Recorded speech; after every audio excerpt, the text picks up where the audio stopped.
عليكم. هذا الفيديو للأخ هشام الجواري الذي سأل عن قفص الذي لديه مرحلة القلش. هذه القفص موجود، هذا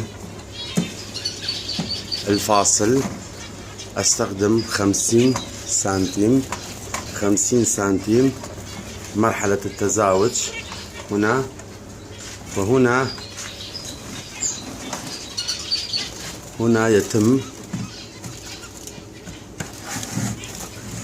يتم سحب الفاصل حتى يكون المسافة متى يستطيع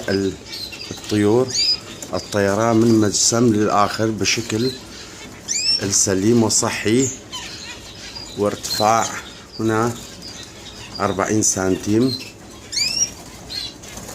كما نلاحظ. وهذا كان مقصود